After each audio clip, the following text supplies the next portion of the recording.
Shri Prahlad Singh Chauhan Patel, sorry, बात एक ही है उसे तो। हाँ, बात एक ही है। सभापति जी, मैं आपका धन्यवाद करता हूं कि आपने इस बेहद महत्वपूर्ण चर्चा पर भाग लेने के लिए मुझे आदेशित किया है। मैं अपनी बात, चूंकि मैंने बहुत सारी आपदाओं में सेवा करने का मुझे सौभाग्य प्राप्त हुआ है और ये काम मैं राजनीतिक पार्टी के कार्यकर्ता के नाते भी करता था और अपने आराध्य परम पूज्य बाबा श्री की प्रेरणा से भी करता था। एक बार मैं भूकंप में काम कर रहा था जब जबलपुर में कोशम घाट में भूकंप आया। मैं सांसद था और नर्मदा का परिक्रमावासी था, जटे वटे थे। जब भूकंप में काम किया तो सेना के बाद हमने वो गांव अपने हाथ में लिया। तब मुझे जीवन में पहली बार, उसके पहले मैं जानता नहीं था, मुझे इस बात का एहसास हुआ कि जब ये प्राकृतिक आपदाएं आती हैं तो इनको पहले दिन से आपदा कहना मैं मानता हूं कि ये ठीक नहीं है। ये प्राकृतिक परिवर्तन है। जो नेतृत्व होता है उसकी परीक्षा के क्षण होते हैं। यदि नेतृत्व अच्छा और दूरदर्शी है तो ये वरदान बनेगा और अगर वो विफल रहा तो ये आपदा बन जाएगी। और मैं संसद सदस्य था और वो मेरे क्षेत्र का गांव था, लेकिन मैं इतना लाचार था कि जहां सेना कुछ नहीं कर सकती थी मैं कैसे कर सकता हूं। लेकिन हमने रास्ता निकाला कि जो सामान बचा खुचा है, क्या इससे कोई घरौंदा बनाकर इनके तात्कालिक जीवन का प्रबंध हम कर सकते हैं।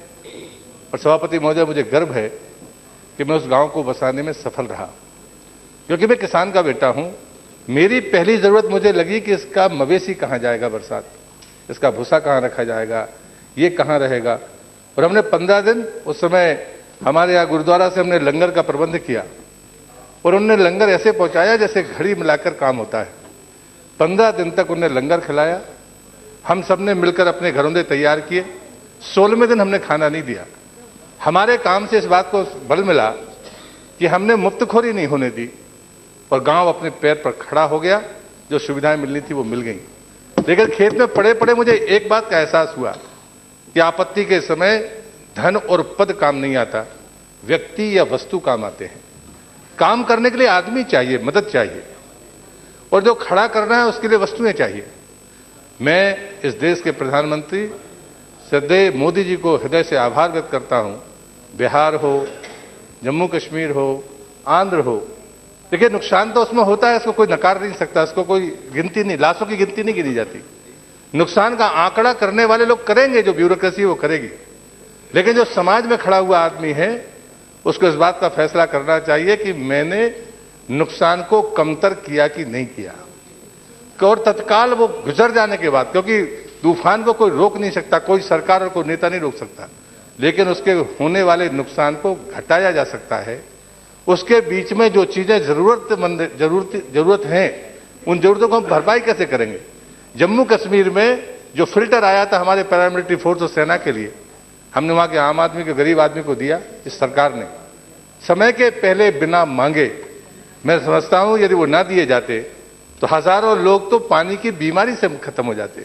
क्योंकि मैं ये अनुभव करता हूं कि बरसात के समय सर्वाधिक कठिनाई होती है किसी भी प्रबंधन में, आपदा प्रबंधन हो या बाकी चीजें हो। लेकिन मैं इस पर अभी बहुत दूर तक नहीं जाऊंगा, क्योंकि मैं जिस क्षेत्र से आता हूं वो सूखे से पीड़ित क्षेत्र है, जहां पर आपदाएं सामने मुंह आकर खड़ी है। मेरे क्षेत्र में चौथी फसल नष्ट हुई है।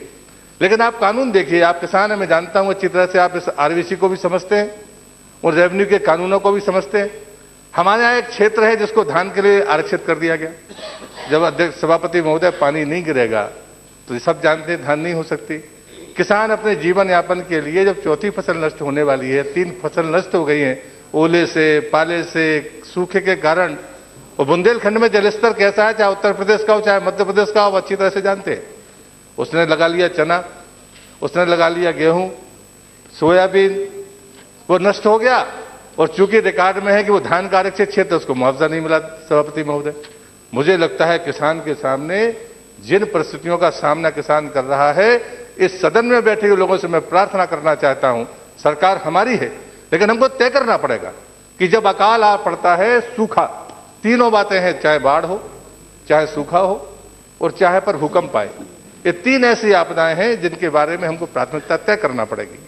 अगर सूखे पर आप विचार करने के लिए खड़े हैं तो आपका दृष्टिकोण आपको बदलना होगा, क्योंकि पानी जमीन के भीतर भी नीचे जाएगा, वहां पर लगे हुए संसाधन पूरी तरह से नष्ट हो जाएंगे।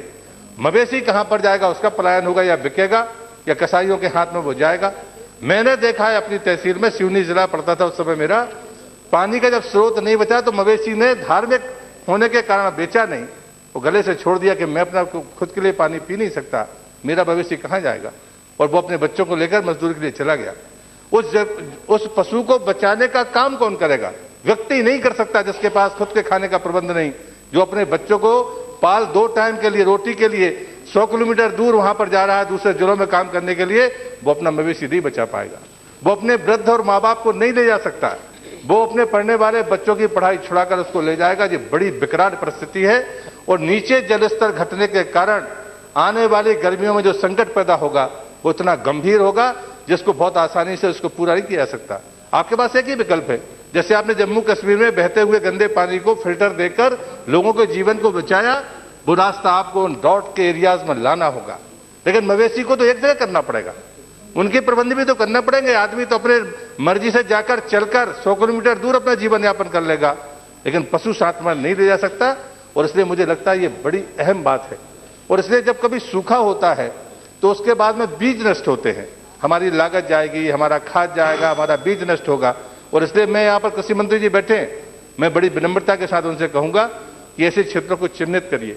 जब कभी आप आर्यवृत्ति के तहत कभी मुआवजे का ऐलान करते हैं तो मुझे लगता है कि उसके लिए कभी कोई, अब हमारी जितनी भी बीमा योजना है वो सारी की सारी बीमा योजना हमारे जिले को लेकर है, हमारे ब्लॉक्स को लेकर, तहसील को इकाई मानकर है। उसमें ना तो कहीं पंचायत का स्थान है, ना हमारे पटवारी हल्के को हमने आधार बनाया। और इसलिए मैं नहीं मानता कि कभी किसान के साथ में न्याय हो सकता है।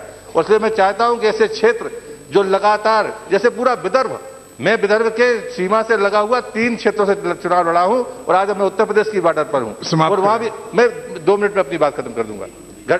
और इसलिए मैं आपसे प्रार्थना करता हूं कि उत्तर, जहां आज मेरे भाग्य में फिर बुंदेलखंड आया, जहां का मैं रहने वाला नहीं हूं, और जहां पहले था वहां विदर्भ से लगा हुआ क्षेत्र था, विदर्भ के लोगों का दर्द मैं समझ सकता हूं और मैं समझता हूं उनकी बात सुनी जानी चाहिए, क्योंकि वो लगातार उस संकट से जूझते हुए आत्महत्या की तरफ अग्रसर होते हुए राज्य के लोग हैं। और जिन क्षेत्रों में ऐसी परिस्थितियां हैं, और मैं कहूंगा कि कृषि मंत्री जी इस तरफ ध्यान दें और इंटरवेन करके वो इनको पैकेज दें। मैं अपने क्षेत्र में वोट के लिए उनसे मदद नहीं मांग रहा, लेकिन जिस किसान की चौथी फसल नष्ट हो जाए उसके जीने की स्थिति नहीं हो सकती है, ये बात कोई किसान महसूस कर सकता है, उसको मुझे बताने की जरूरत नहीं है। और इसलिए सभापति महोदय, मैं चाहता हूं कि सरकार के मंत्री को इसमें हस्तक्षेप करना चाहिए। राज्य की सीमाओं में हस्तक्षेप करने की मैं बात नहीं कर रहा, लेकिन उनके कानूनों में भी अगर कहीं सुझाव देने की जरूरत पड़े और हम जैसे लोग ईमानदारी के साथ किसान के दर्द को अगर आपके सामने रखें और मांगे, तो हम भीख के रूप में नहीं, अधिकार के रूप में उनसे प्रार्थना करेंगे कि उनको हस्तक्षेप करना चाहिए। और मैं चाहता हूं कि मंत्री इस बात पर जरूर अपनी बात को रखें। बहुत बहुत धन्यवाद सभापति महोदय।